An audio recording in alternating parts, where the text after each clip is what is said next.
In the last episode, we trekked deep into the mountains of Colombia, and in this episode, we finally reach the lost city.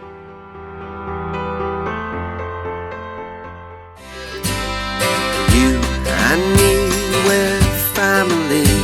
The bond that we share is as deep as the sea.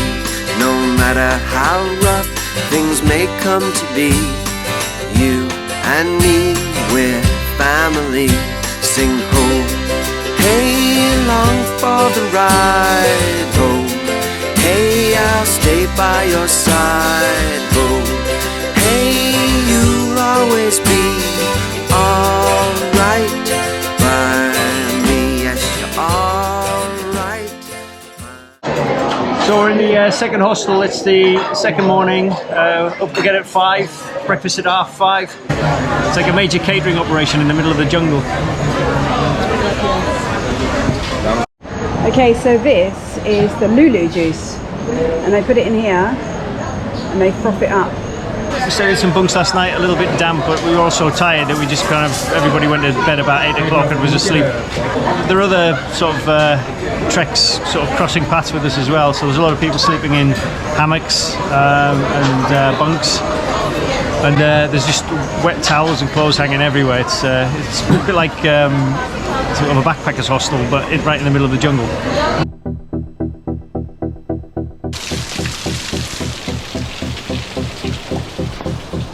So that's it, we're on the final stretch towards the lost city. It's only 1 kilometre, but it's kind of up some slippy rocks. And then we get a couple of hours there to take a look around before we've got to head back down before the rain this afternoon. So quite exciting. This is what we've been spending the last 2 days trekking for. I'm kind of excited because this is the final bit to the lost city, and we've got to cross a river, which I'm not so excited about because apparently it's up to the waist, so for you it'll probably be up to here.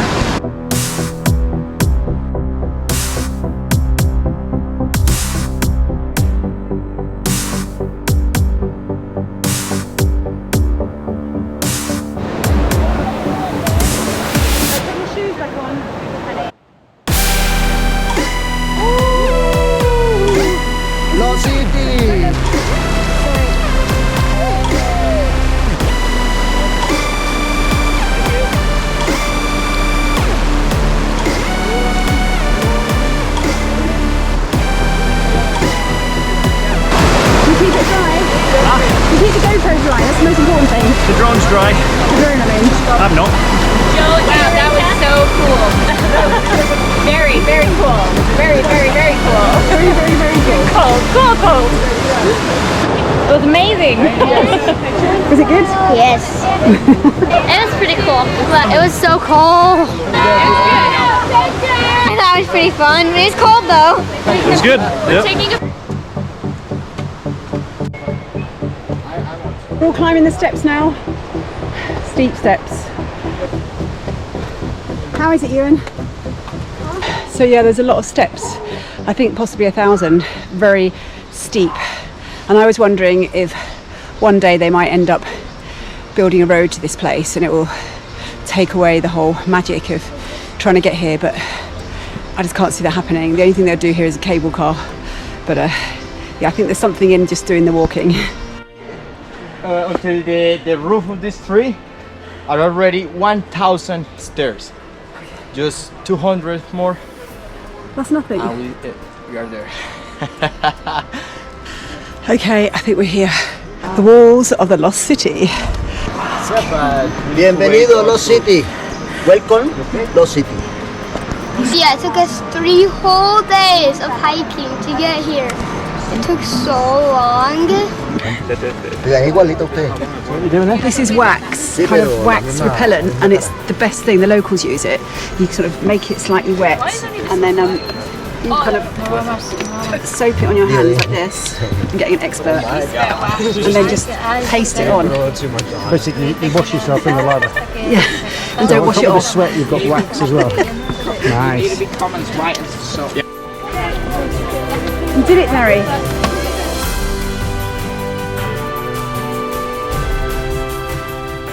Very holy place. Okay? I'd like to visit a church or in another culture. For that reason, I'm wearing my uniform. Yes. Beautiful, no? We just walked up 1,500 steps and now we are at the Lost City. He is ripped. Look at this dude.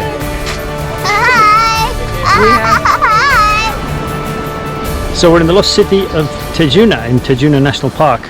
Here now deep in the mountains, and well, you have to imagine that over here used to live a big community deep in the jungle. So maybe you have to question why they were building this place up here deep in the mountains.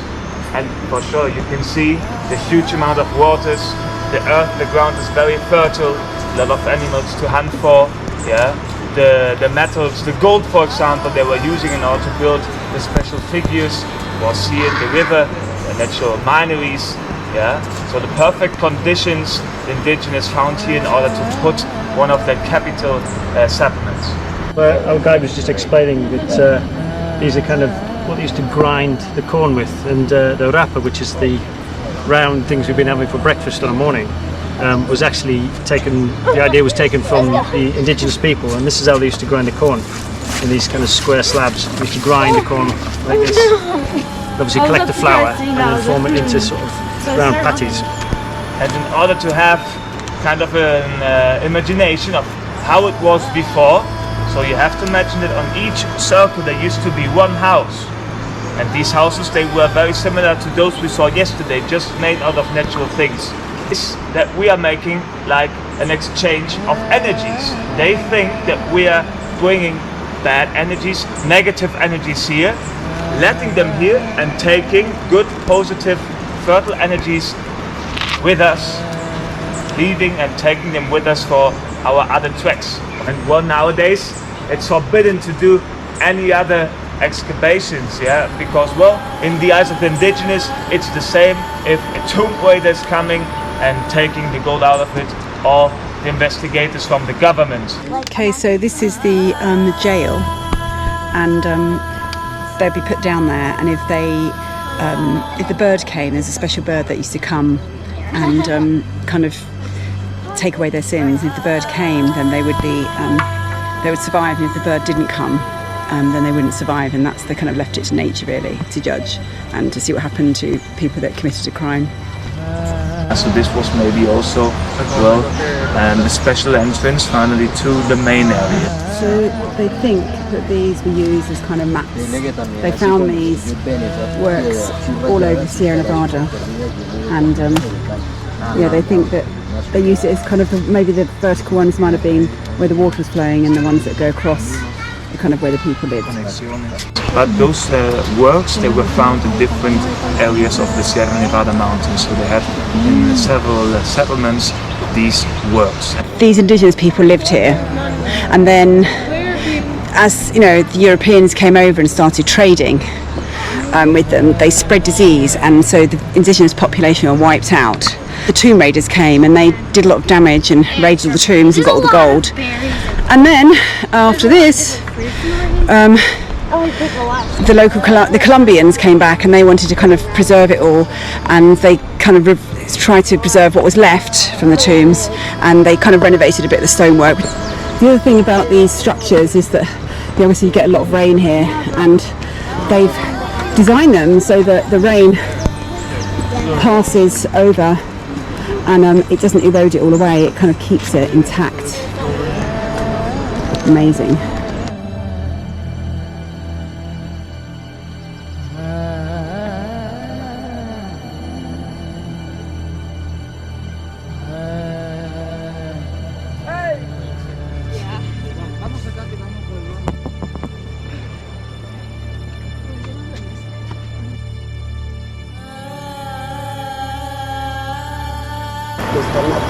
Thank you so much for every person and every girl and boy that are seeing here watching me.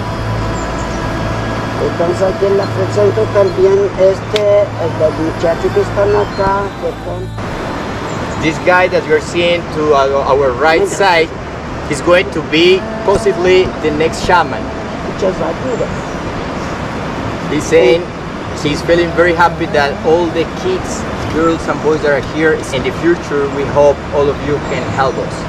Yeah, so he kind of told us that we're welcome in the land and that we were here to bring positive thoughts. And I think he was really happy to see so many children that he hopes will help them in the future. I suppose that there's a lot of concern in the planet, and he's hoping that the young ones will make it better. And yeah, it just felt very powerful standing in a circle or holding hands. I think that's a very powerful thing to do, and sort of pass that energy around.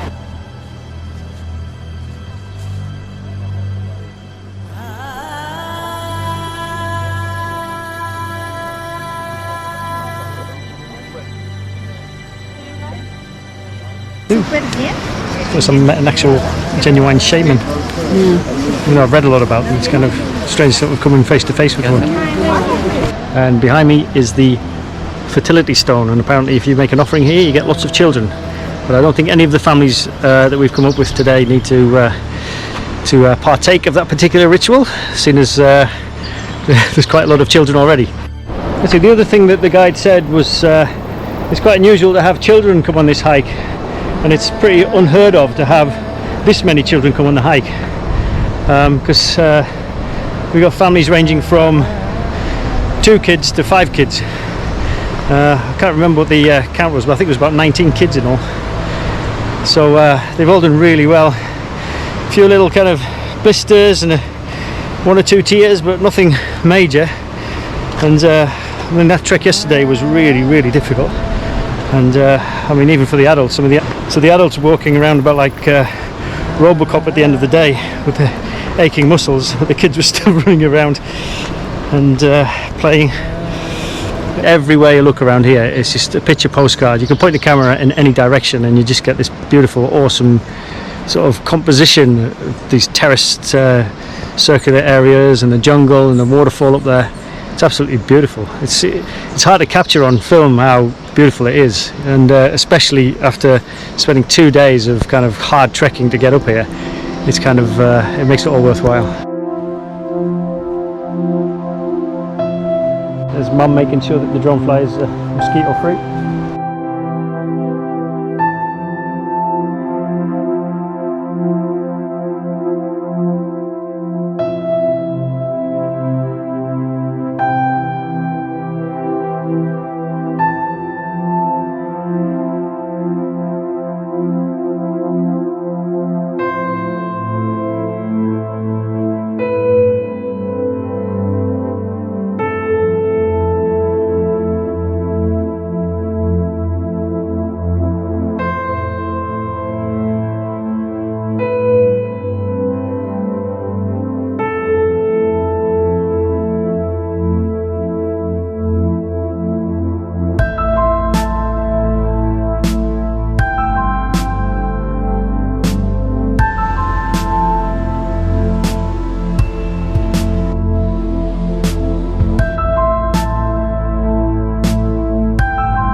waterfall and there's like a natural pool and we're going swimming, but because there's the waterfall there and there's like a mini island place, it's pretty cool and you have to try and swim to there, but it's like easy and hard at the same time.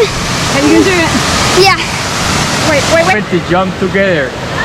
You ready? You're going to follow me, I will follow you. Okay. 3, 2. No, you jump and then I jump.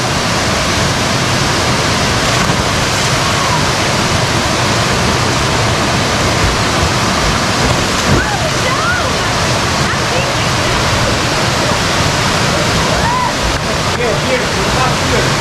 Hey.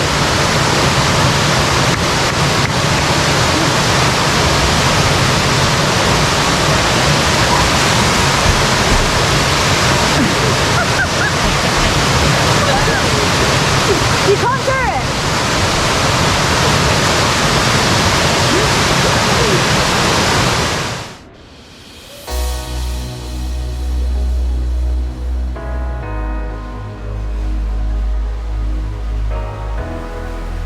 So we're coming down from the Lost City now and we've got to cross the river again.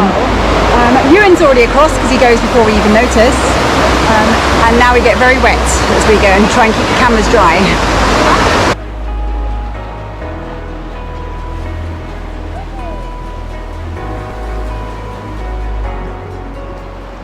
How was your crossing, Ewan?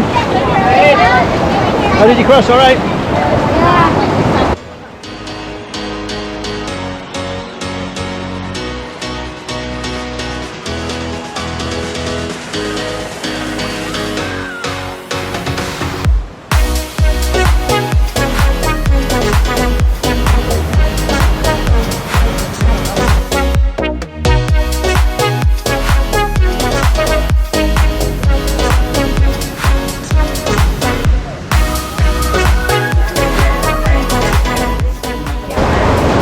So we got back from Lost City, had a good lunch. We actually managed to dry some stuff out as well because we left it on the line before we left, and it was only very slightly damp when we got back, which is pleasant. So I'm actually wearing dry socks and I've got dry underpants on today.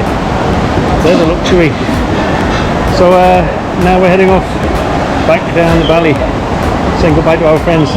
Check out this mule with the gas bottles on.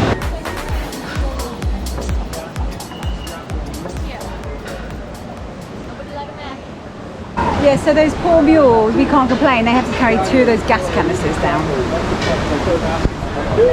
So we're on our way back out of the jungle. It should be a little bit easier on the way out because it's mainly downhill. Although sometimes we get times when we have to walk down the riverbeds, and when it rains, which it does every afternoon, they turn it to kind of mudslides. So actually walking down them is as difficult as walking up. We're all in good spirits. We've hit our goal of visiting Tajuna Lost City. Had a good lunch. Looking forward to a good dinner. I mean, the one thing that makes you realise, I mean, tough as it is for us, I mean, the cooks who've got to come along with us, who basically got to arrange for the mules to carry the fuel and the food, and then they've got to get up before 5 o'clock to get breakfast ready, and then they're up way later than we are, washing the dishes and doing everything else long after we've gone to bed. So these are tough cookies here, no doubt about it. I dropped mine. What is it like? This is good. Really strong. Wow. It's like kind of sour. What's going on here? I have my empire. I'm the king. Ewan's fanning him. Yes, and I am getting forward. And he's on this chariot here. This is the chariot. And he's been taken down the mountain. How are you feeling, King Jordan? Painful. Painful? You should not feel pain. I ripped off my toenail. How can we take the pain away for you? Pain relief. Pain relief. Okay. All right, I'll get some of that later.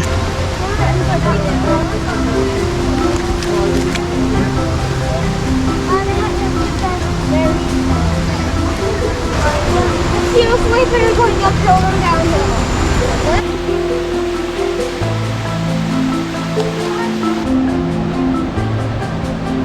We've only got, well, half an hour before it gets dark, and we want to get there before dark. So we've got a little chain going on. 2 o'clock. Stay in now, because that car's falling apart.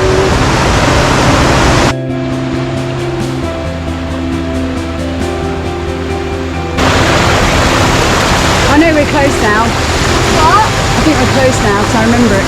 Okay, it's getting a little bit freaky now, because it's getting dark, and we can't see much. Here we go. I remember this though.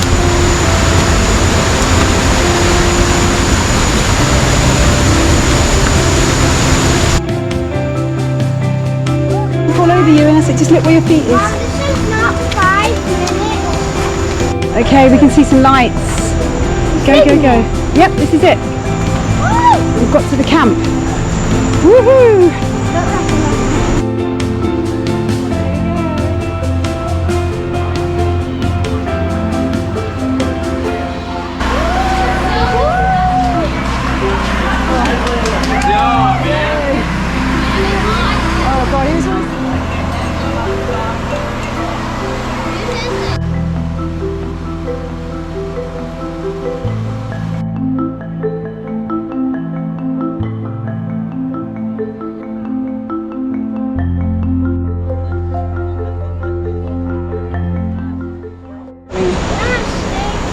Okay, this is day 4. It's actually the final day, and we're trekking back down to base camp 1, and then we should be getting the bus back down. But we've got quite a lot of trekking to do before that. Lots of ups and downs and more ups. And this is the final leg, and everybody's kind of quite excited to look forward to warm showers and a bit of pampering and resting.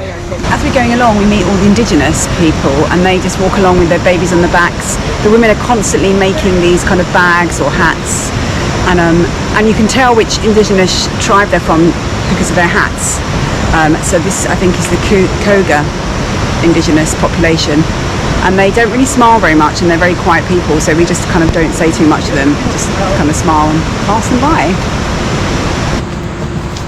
Okay, this is Mary, and Mary is investigating the local. Oh, I just think it's so. I got some good ones. I just think they're so beautiful.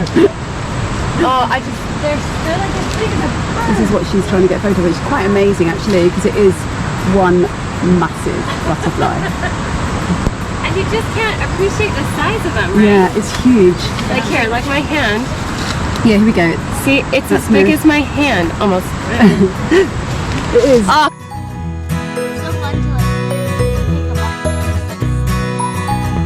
Over there on a bench like this, Do you want some water? and I was just drinking water, and I was just like, you know what, I just want to pour over me, so I poured it over me, but it pulled there, and I stood up. Oh, you mean you wet yourself? No, it's just I didn't realise I was sick. Like, I was so adamant about pouring it on me, I didn't even think about going like that. I was just like, and then it just went all out, and I was just like, Is that some native food? What is it? brownie.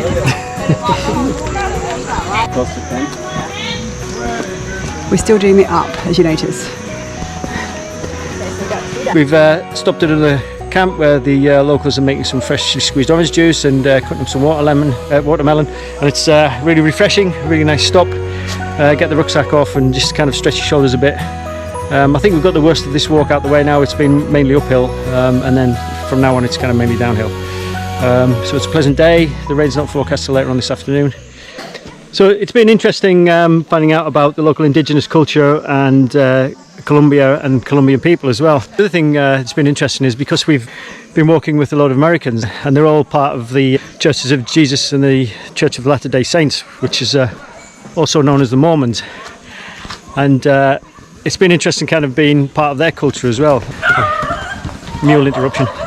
It's not too different to how we live anyway. Things, they have kind of an affirmative mindset, you know, so they're always kind of encouraging each other and the kids as well. I mean, one of the standout moments yesterday was when we were crossing the river, and one of the littlest girls was on her dad's back, and she was going, "Come on, Daddy, you've got this, come on," really encouraging them along. And everybody's really encouraging of each other, you know, and lifting each other up. 1, 2, 3, 4. 1, 2, 3, 4.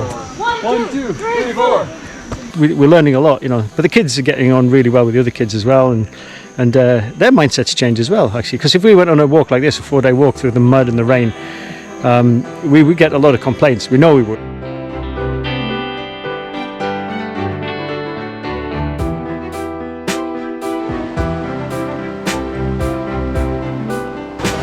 Picked up a souvenir along the route, one of the mule's feet.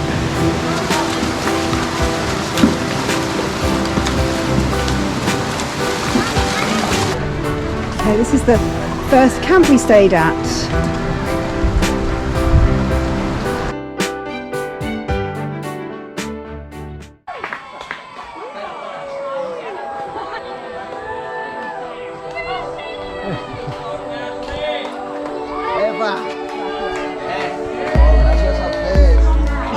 Hey!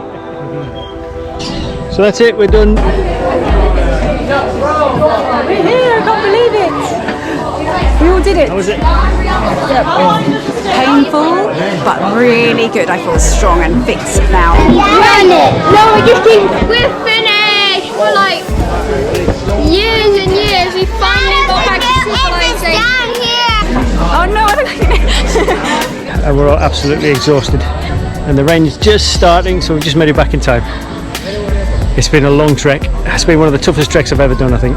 And the kids have done fantastic. Oh, but I'm so looking forward now to a cup of Yorkshire tea and put my feet up. Satisfacción todo, porque hemos visto la felicidad de todo. For example, all we over here, we are so satisfied because we see you here all together. We did it all together and we did it well. Now, as we come back and we see the village again and the topic, this motivates Edwin to go on with this project he has, planting trees around the area. That is my tree and it's growing so big and there's like ants on it. Because at the beginning we were very surprised to see how many children we have in the group. From the guide and all of us, the cooks, the translators, the auxiliary guys on him, he's so happy. You can imagine how happy he feels. That all these kids walking up the hill, running, screaming, jumping, singing.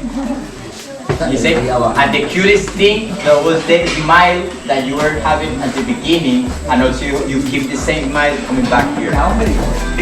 We have one of these things over here, some certifications, for the kids, as it's a very hard track. It's a so hard track, and we are very impressed that all of you did it so nice, so easy, without big issues, without accidents. So this is something from the agency, from all of us, from the whole tour company or family, and a certificate for each of you in order to remember this track.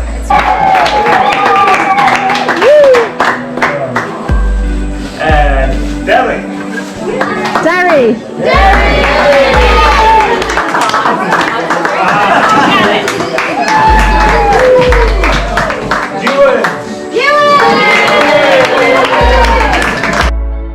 So stay tuned for the next episode when we get to see Santa Marta from a helicopter before we head to Cartagena along the coast.